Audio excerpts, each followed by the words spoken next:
오, 초대석을 이렇게 빨리 한다고요? 오늘 누가 나왔나 봐요?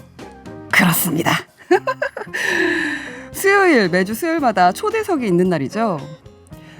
매주 한층 업그레이드가 돼가고 있는 것 같아요. 지난주에는 나태주 시인님께서 나와주셨는데 오늘 이분이 우리의 격을 한층 더 높게 높여주실 거라고 생각이 듭니다. 분주한 이유가 있었어요. 이분이 나오셨는데 분주하지 않을 수가 없겠죠. 저는 이분을 의리 있는 남자라고 표현하고 싶어요. 의리의 남자, 의리의리한 남자, 바로 정구석 씨 나와주셨습니다. 안녕하세요. 네, 안녕하세요. 반갑습니다. 아우, 목소리 오랜만이에요, 좋다. 기리 씨. 맞아요. 부산영화제 때 작년에 네네. 그때 뵀었죠. 네. 아니 근데 보니까 어제 주진우 라이브 아닌데 주진우 네, 어제 아닌 밤중. 아닌 밤중에 네. 주진우입니다. 네. 거기 나오셨더라고요. 네, 제가 어제 여기서 퇴근하고 오늘 이쪽으로 출근했네요. 어쩌다 보니까. TBS에서 주무셨다는 얘기도 있어요. 그게 아침에 편할 출근하신 뻔했어요. 네. 이틀 연속 네. TBS에 이렇게 나와주고 계신데 보통 홍보 이제 영화 강철비 2 얘기를 할 텐데 아니, 오늘은 영화 얘기하지 마요. 난 하고 싶은데 네. 너무 궁금하거든요. 저희가. 네. 근데 왜 보통 영화 홍보할 때 방송국에는 프로그램 하나만 하잖아요. 네네. 뭐 그렇게 정해진 건 하나도 없는데 네. 보통 그렇게 하잖아요. 네네. 근데 어제 아닌 밤중에도 나오시고 저희 퐁당퐁당에도 네. 연속으로 이렇게 나와주셨어요. 어쩌다 보니 그렇게 됐어요. 그래서 네. 정우성 의리 있다 라고 생각을 했습니다. 뭐 그게 그렇게 의리의리하게 의리까지 의리의리한 남자. 말씀을 해주실 필요는 없는데. 네. 네. 참 우리 퐁당 가족들이 되게 기다리고 있었는데 인사 좀 부탁드릴게요. 안녕하세요, 퐁당 가족 여러분, 반갑습니다. 이렇게 인사드리게 돼서 너무 기뻐요. 네. 가만히 있는 그 호흡에서도 멈춰 있는 호흡에서도 왜 이렇게 기다려지고 좋을까요? 그렇습니다. 아까 전에 공장장에 나가면서 뉴스공장에도 나와. 왜 우린 안 나와? 이러고 나가셨는데 뉴스공장은 워낙 지금 잘 되고 있잖아요. 청취율이 좋잖아요. 그래요. 우리 퐁당퐁당이 와주셔서 감사합니다. 네, 영화 강철비 2 오늘 개봉이죠. 네 오늘 개봉이네요. 개봉날로 나와주신 거예요? 더 좋네요. 개봉날 네. 이렇게 방송도 네. 할 수 있어서. 근데 저는 강철비 영화를 되게 재밌게 봤어요. 네네. 그래서 근데 강철비 끝에 그 정우성 씨가 죽어요. 네, 완벽하게 죽어요. 네, 그래서 2는 없을 거다라는 생각을 했었는데 네. 상상도 못했는데 네. 좀비가 아니고서야 다시 강철비 2로 지금 돌아오셨는데 네. 어떻게 된 거죠? 근데 제가 좀비인가 봐요. 어머. 그게 네. 저도 이제 2 시나리오를 받아보고 강철비 2 정상회담 시나리오를 받아보고 맞아, 한반도가 주인공이었지 사실. 두 남북에 사는 두 철우에 포커스를 맞추고 있었지만 이 한반도의 현실, 분단의 현실, 그 안에 있는 안타까운 어떤 우리 뭐 이런 얘기가 사실은 주인공이잖아요. 그렇네요. 감독님이 굉장히 신박한 기획을 하셨다. 그래서 전혀 뭐 원을 안 보셨어도 이 2 정상회담을 보시는 데는 지장이 없으실 거고요. 또 원과 다른 또 다른 어떤 재미의 액션, 잠수함 액션도 있고 그래서 그 또 잠수함 액션이 썩 잘 나왔어요. 그래서 여러분들에게 큰 재미를 줄 수 있는 그런 영화가 될 수 있을 것 같습니다. 네. 보통 속편이라고 하면 2편? 약간 좀 연속성이 있잖아요. 네네. 1편에 대한 연속성이 네. 있는데 그 연속성이 한반도라는 거죠. 그렇죠. 그러니까 극이 아예 달라요. 그래서 와 정말 감독님 똑똑하신 거 아닐까? 진짜 똑똑한 현명하신 분이다. 네네. 그 선택이 네. 그걸 그렇게 설정했던 것이 그래서 강철비를 재밌게 본 저로서는 강철비 2가 나왔다고 하니까 되게 반갑더라고요. 이번엔 또 어떻게 양우석 감독님께서 만드셨을까 궁금하기도 하고. 영화가 처음에 강철비가 만들어졌을 때 이렇게 2편이 나올 거라고 알고 하신 거예요? 아니죠. 전혀 얘기가 없었어요. 네. 그리고 원래 그 양우석 감독께서도 딴 거 준비하시다가 갑자기 하게 되신 툴을 거예요? 쓰겠다라고 불현듯 마음이 들었나 봐요. 그래서 이제 툴을 쓰시고 갑자기 저에게 내밀었죠. 그래서 근데 이게 구성이나 뭐 이런 것들이 굉장히 보통 우리가 아는 어떤 영화의 법칙을 다 무시하고 있어요.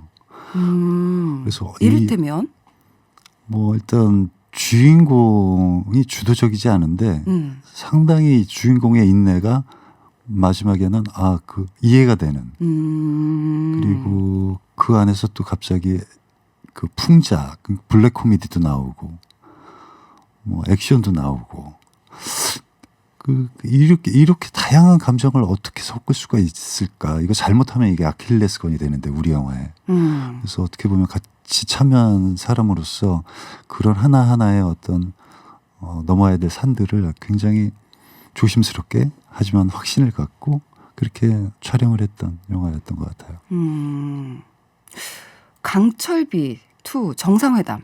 이분 정상회담 얘긴데 우선 강철비 영화 그만 얘기해요. 나 영화 얘기할 거예요. 영화 때문에 부른 거예요. 아침에 차 타고 이렇게 오는데 네. 이렇게 그냥 사는 얘기하면 재밌겠다 그런 생각이 들더라고요. 사는 이야기는 오늘 시간을 많이 확보했으므로 잠깐 뒤에 하고 네네. 저 영화 얘기가 되게 궁금했거든요. 강철비가 왜 강철비예요? 강철비 이제 스틸레인이라는 엄청나게 무서운 그 폭탄이죠.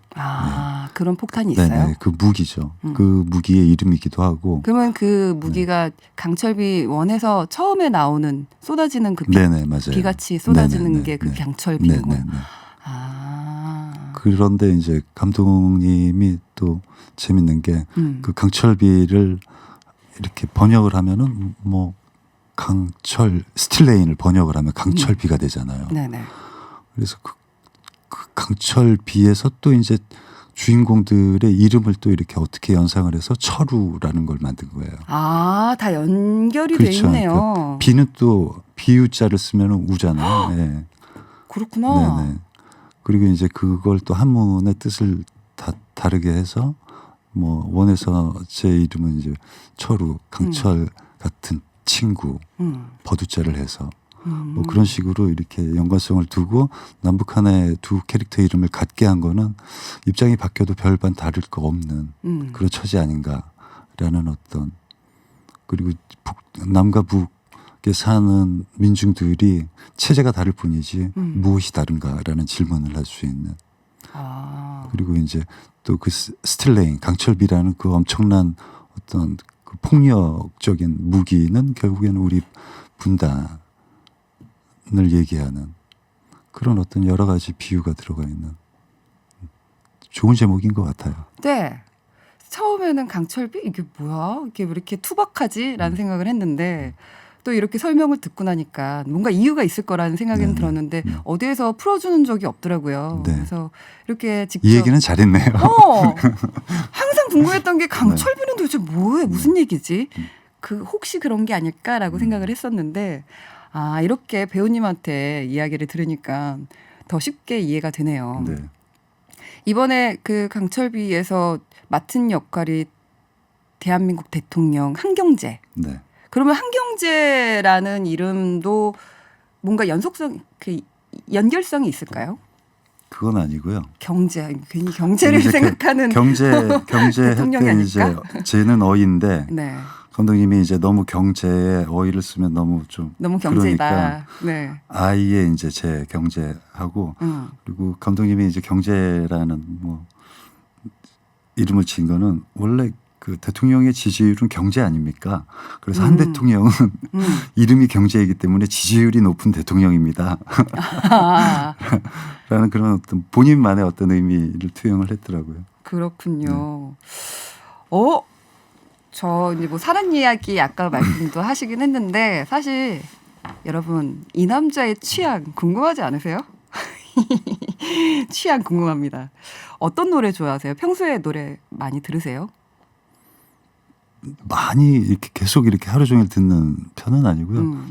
뜬금없이 그냥 옛날 노래 들을 때도 있고 요새 유행하는 좀 아까 저희 규리 씨가 켜준 아이리시 네. 빌리 아이리시 노래 같은 것도 듣기도 하고 뭐 그냥 취향이 딱 정해져 있지는 않아요.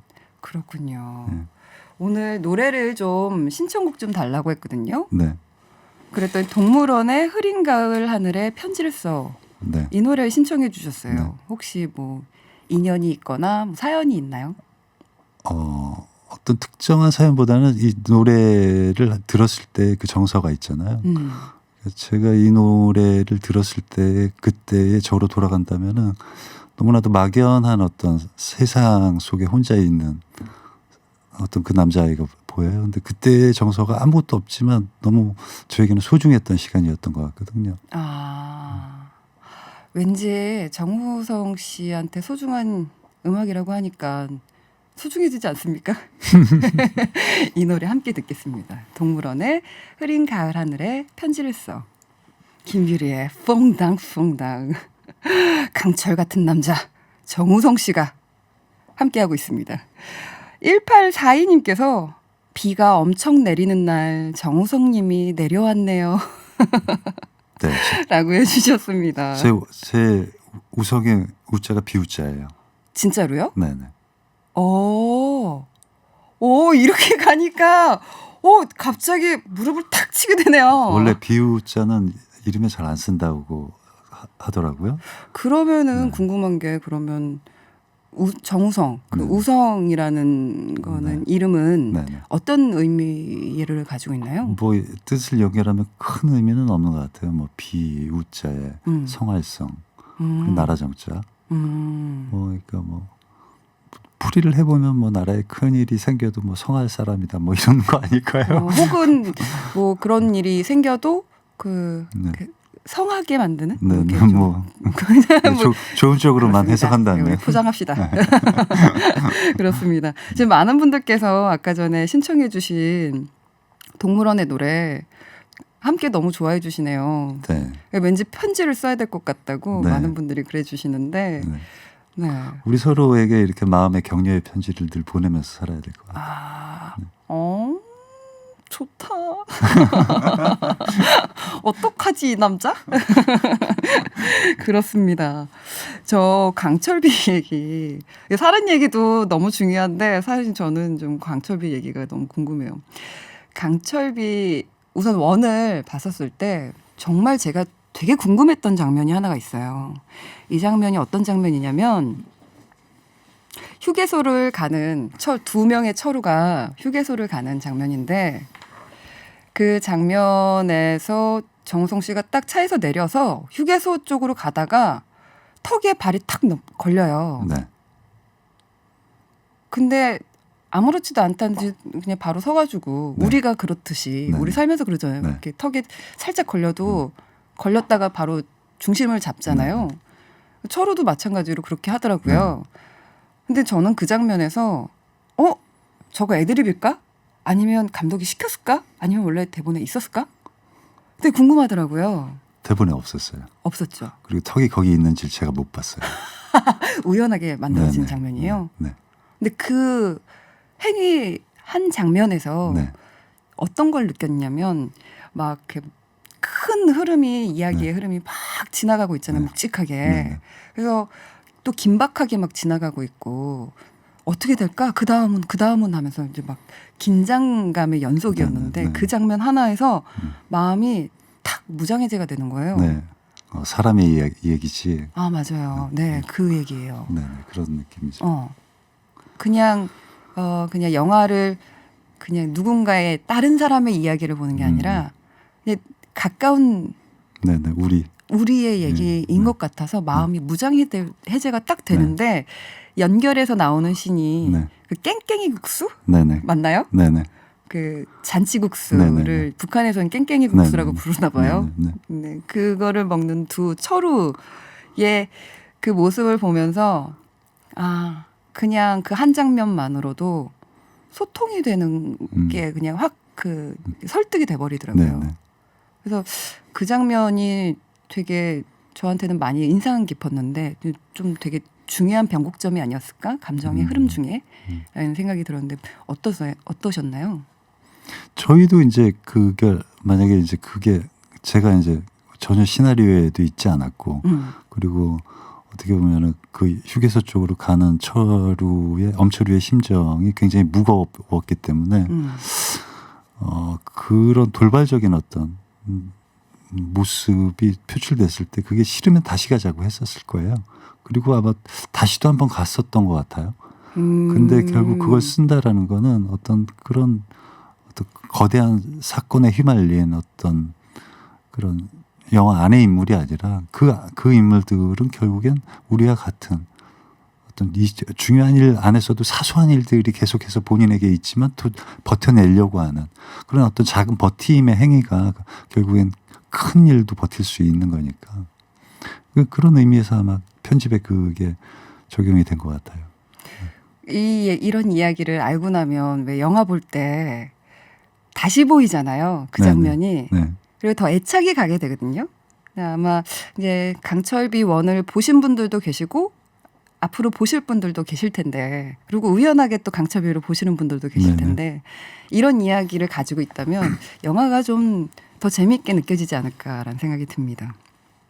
이번에 강철비2 정상회담에서는 한경제 대한민국 대통령 역할을 맡았는데 감독님께서 어느 이제 궁금해가지고 인터뷰 기사들을 좀 찾아봤는데 평화를 위해서 스스로를 포기하는 선택을 하는 역할, 중재자 역할을 하는데 자신의 목소리를 내지 못하고 안절부절하는 모습을 보고 어떤 사람들은 우유부단하기까지 하다라고도 생각을 하겠지만 과연 그럴까? 쉬운 것이 강경파다. 말만 세게 하면 되니까. 남한 대통령은 평화체제 구축이라는 절대적인 목표를 위해서 자신의 목숨을 내놓고 양보하며 자신이 겪는 치욕을 감당하고 자존심을 내려놓는다. 그래서 가장 진정 있고 강한 의지를 가지고 있다. 이런 캐릭터가 우리한테 진짜 필요한 캐릭터가 아닐까라고 감독님이 어디 인터뷰에서 이렇게 말씀을 하셨더라고요. 네네. 한경제 어떤 캐릭터예요? 감독님 이야기를 먼저 꺼낸 거는 이야기에 좀 편의를 돕기 위해서 말씀드린 거고 본인이 생각하는 한경제는 조금 더 다르지 않을까라는 생각이 어떻게 보면 이 땅에 사는 그리고 지난 역사를 돌이켜 봤을 때 그 시간을 지나갔던 우리 그리고 지금 현재의 우리 그리고 앞으로의 우리에 대한 어떤 진지한 고민을 해야 되는 어떤 자화상 같아요. 우리? 네네네. 양 감독님이 인터뷰에서도 얘기했듯이 이 인내와 의지, 뚝심은 무겁지만 또 보는 사람으로 하여금 답답하고 지루할 수 있거든요. 하지만 그거에 대한 어떤 목표에 대한 확신을 이뤄내기 위한 당사자는 엄청난 싸움을 하고 있는 거거든요, 사실. 자신보다 더 중요한 무언 가치를 위해서 자신을 희생하는. 그리고 대부분의 사람들이 지금 망각하고 있는 게 우리는 남북 문제에 있어서 당사자임에도 불구하고 당사자가 될 수 없는 중재자일 수밖에 없는 그런 아이러니함이 있거든요. 근데 그 안에서 그러면은 물론 이제 영화 안에서의 가상의 인물이지만 현실적으로도 그럼 대한민국의 지도자가 그럼 남북 문제에서 어떤 목소리를 낼 수 있을까? 우리는 늘 지켜보면서 이렇게 왜 저런 걸 답답하게 결정을 못하지? 하지만 결정권자가 될 수 없는 그런 안타까움이 있는 거거든요. 그렇기 때문에 어떻게 보면은 이렇게 마라톤을 뛰는 마라톤 주자를 보면은 그 마라톤 중계를 보고 있으면 굉장히 긴 지루한 하지만은 하나의 페이스로 결승점까지 들어가야 되겠다는 어떤 그런 선수의 의지가 보이잖아요. 그러니까 어떻게 보면은 그런 지도자는 그런 어떤 뚝심을 가지고 그런 장거리 레이스를 하는 그런 사람이 아닐까 생각해요. 좋다. 네. 영화 보고 싶네요. 정우성 씨가 연기한 대통령 한경제는 어떤 모습일지 되게 궁금하거든요. 우선 외모는 난 찬성. 네, 우리 대통령으로 찬성. 네, 안구복지. 안구복지. 아, 네. 그리고 또 되게 재밌는 게 왜 그 전문 용어로 배역 비틀기라고 하잖아요. 이게 그 강철비 1과 강철비 2의 그 재밌는 점 중에 하나가 이제 극이 완전히 달라서 그냥 가지고 있는 이야기가 극이 달라서 강철비 1에서도 나오고 강철비 2에서도 정우성 씨가 나오고 또 곽도원 씨도 나오잖아요. 네네. 근데 인물의 캐릭터가 아예 다르잖아요. 네네네. 그래서 강철비를 좋아하셨던 팬분들이 강철비 2를 보면은 더 재밌게 보지 않을까라는 생각이 들어요. 그 어떻게 보면 이제 저희는 접근을 할 때 어떤 연속성, 그러니까 양 감독님이 뭐 상호 보완적 속편이다. 그러니까 절대적인 주인공, 이 영화에서 가장 중요하게 생각하고 있는 것은 한반도라는 것이지. 네.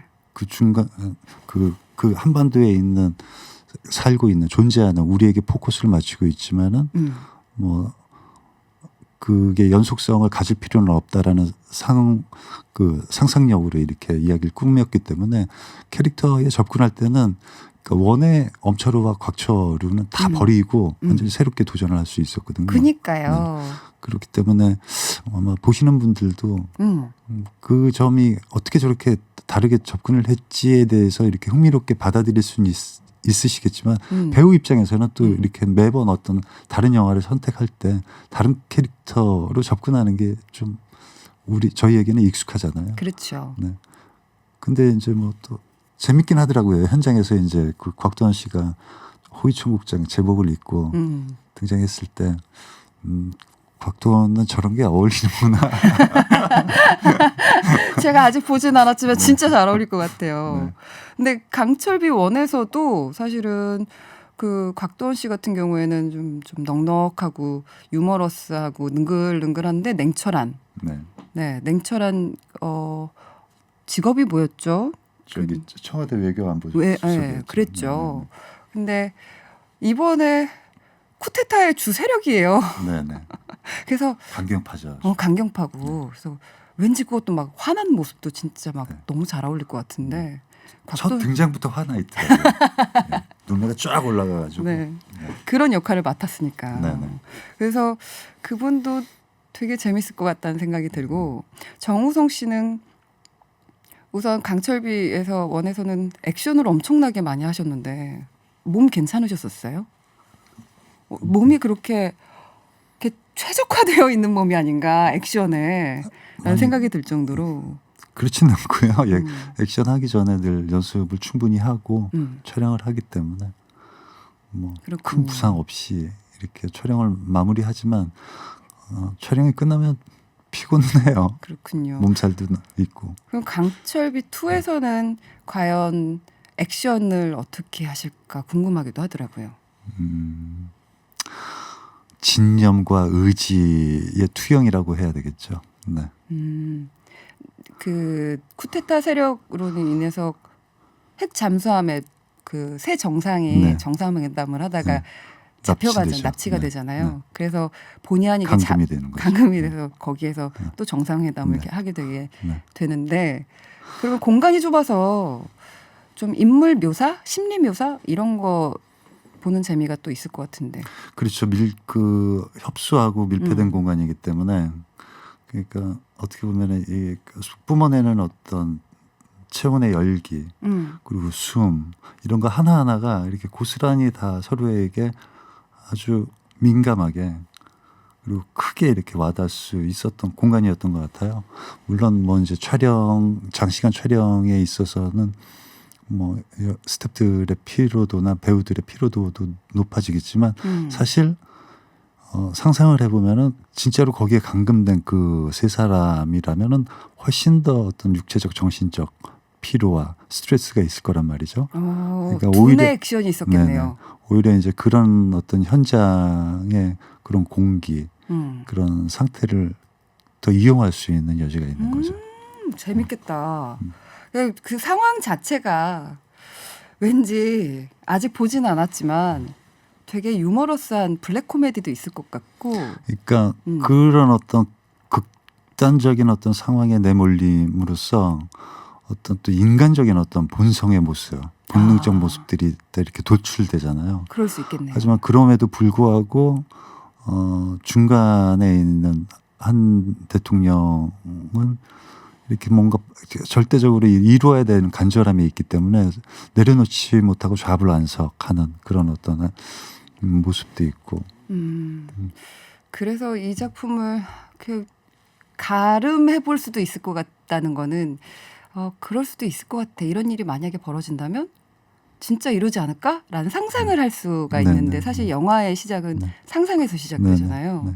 그래서 이 강철비를 보면 약간 판타지 리얼리티 액션이 아닐까라는 생각이 들었습니다. 그래서 액션은 한 대통령은 진념의 투영이지만 이제 그거를 대신한 어떤 잠수함 액션이 맞아요. 잠수함 액션이 있다고 했는데 이게 하이라이트래요. 컴퓨터 그래픽만 1년 이상 공을 들였나요?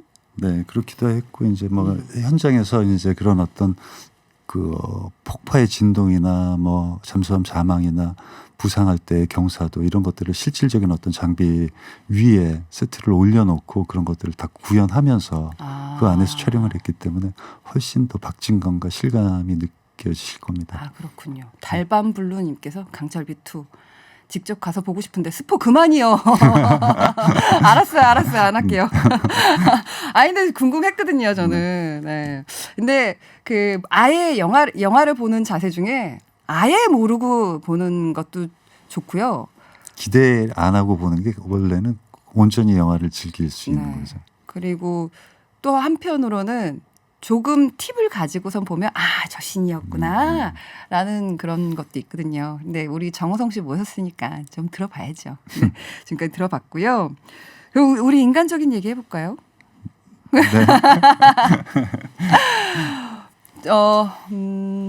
뭐부터 얘기할까요? 우선 혼자 있을 때 보통 어떤 걸 하세요? 뭐 생각을 저 같은 경우에는 좀 생각이 많아서 그 생각을 머리로만 가지고 있으면 너무 무거워져서 글을 좀 쓴다던가 그림을 그린다던가 이렇게 뭔가를 앞에다 꺼내서 실체적으로 보이게끔 뭐 이런 걸 좀 많이 하거든요. 멍 때려요. 아무것도 안 하세요? 네.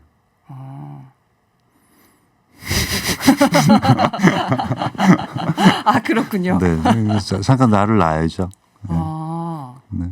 생각의 정리는 뭐 이렇게 늘 하는 것이고 뭐 이동할 때라든지 어떤 누군가와의 대화 속에서 혹은 뭐 샤워할 때라든지 그냥 뭐 생각을 늘 이렇게 복귀해 보기도 하고 지나간 일에 대해서 내가 했던 말에 대해서 그리고 이제 혼자 있을 때는 좀 이렇게 그냥 진짜 멍 때려요. 생각도 쉬게끔 해줘야지. 맞아요. 네. 그런 시간들이 필요해요. 생각도 쉬어야지 달릴 힘이 있어요. 앞으로 더 세게. 좋다. 네, 사실 진짜 그렇거든요. 왜냐하면 그 충전하는 시간이 필요하잖아요. 우리 휴대폰도 막 쓰다 보면 충전해서 쓰잖아요. TV도 항상 틀어놓는 게 아니라 잠깐 껐다가 그리고 딱 볼 때만 켜잖아요. 그런 것처럼 내 생각은 늘 뭘 하고 있고 끄는 게 사실은 쉽지가 않아요. 끄는 순간이 이제 자는 시간인데 생각을 너무 꼬리에 물고 가다 보면 자기 생각에 갇혀요. 그렇죠. 또 궁금한 게 문득 이 남자 왠지 아날로그 형일 것 같은 라디오 지금 라디오에 출연을 하고 계신데 라디오 시대를 겪은 세대시잖아요. 혹시 정우성 씨도 라디오 들으면서 이 노래 너무 듣고 싶었는데 기다렸다가 막 카세트 테이프에 막 녹음도 막 해서 듣기도 하고 그러셨나요? 왠지 안 했을 것 같아가지고 물어보는 거예요. 아니요, 했죠. 했어요? 네네네. 했어요. 그리고 이제 그게 어떻게 보면 이제 뭐 별이 빛나는 밤에 뭐 이런 거 이렇게 들을 때 근데 그 밤에 이렇게 혼자서 이렇게 듣고 있으면 마치 세상과 소통하는 기분이 들잖아요. 네.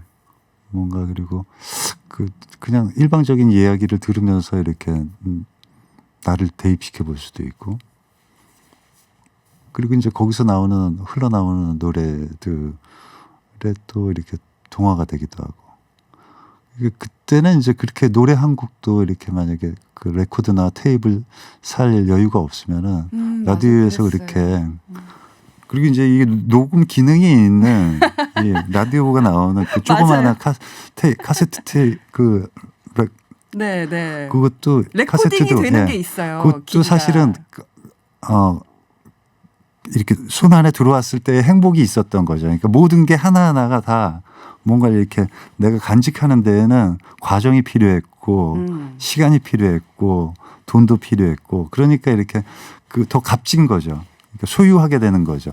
그리고 이제 그때의 어떤 그 장면이 어떤 그때 들었던 어떤 뭐 말이라든지 그건 잊어버려도 그때의 정서는 고스란히 그냥 이렇게 남아 있는 거죠.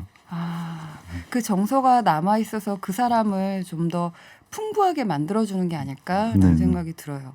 거기에는 어떤 노래도 있을 수도 있고, 어떤 책이 있을 수도 네네. 있고, 어떤 장소가 네네. 있을 수도 있는데 그런 것들이 저는 그런 것들을 행복 조각이라고 얘기하거든요. 네네. 그런 조각들이 많은 사람이 일수록 좀 더 인생을 좀 풍부하게 사는 게, 네네. 따뜻하게 사는 게 아닐까라는 생각이 그리고 지나다니던 길의 냄새들 있고. 맞아요.